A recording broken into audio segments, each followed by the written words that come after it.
11वी मध्ये प्रवेश घेणाऱ्या विद्यार्थ्यांचे शैक्षणिक नुकसान होऊ नये यासाठी केवळ जात प्रमाणपत्र सादर करून घेऊन प्रवेश मिळवावा आणि नॉन क्रीमीलेअरची अट रद्द करून सर्वसामान्य विद्यार्थ्यांना सरसकट प्रवेश मिळावा अशी मागणी माणुसकी फाउंडेशनच्या वतीने गोविंदराव हायस्कूल ज्युनियर कॉलेजच्या मुख्याध्यापक यांच्याकडे करण्यात आली। या संदर्भात शाळा प्रशासनाने लवकरच निर्णय घेऊ अशी ग्वाही दिली।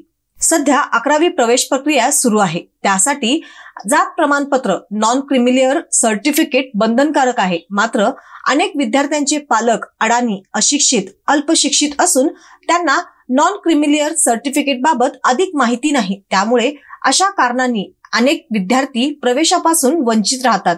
त्यामुळे नॉन क्रीमीलेअरची अट रद्द करून विद्यार्थ्यांना प्रवेश मिळावा यासाठी माणुसकी फाउंडेशनचे संस्थापक रवी जावळे यांच्या नेतृत्वाखाली शिष्टमंडळाने मुख्याध्यापक यांची भेट घेतली।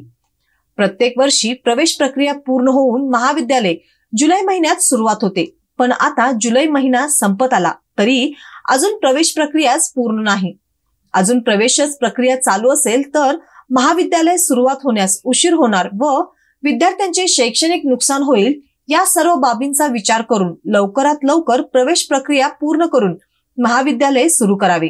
इयत्ता 11वी आर्ट्स, कॉमर्स व सायन्स प्रवेश प्रक्रिया सुरू आहे। मात्र एससी, एसटी वगळता इतर सर्व जातींसाठी असलेली नॉन क्रीमीलेअर सर्टिफिकेटची अट पाहता ते प्रमाणपत्र सादर करणे अशक्यप्राय आहे। त्यामुळे ते विद्यार्थी प्रवेश प्रक्रियेपासून बाजूला फेकले जात आहेत।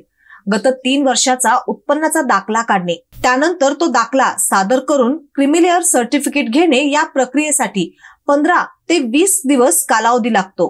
परिणामी विद्यार्थ्यांचे शैक्षणिक नुकसान होऊ नये यासाठी फक्त जात प्रमाणपत्र सादर करून प्रवेश मिळावा व उर्वरित सर्वसामान्य विद्यार्थ्यांना सरसकट प्रवेश मिळावा अशी मागणी निवेदनात करण्यात आली आहे। यावेळी उपस्थित टाकवडेचे सरपंच मनोज चौगुले, चैतन्य चव्हाण, संकेत रॉय, प्रथमेश इंदुलकर, आनंदा इंगवले, संजय पाटील, अभि शेटके, सौरभ चव्हाण, स्वप्नील पाटील, ऋषी सातपुते, अनुराग हनगंडी, अक्षय चव्हाण, सुमित पाटील उपस्थित होते।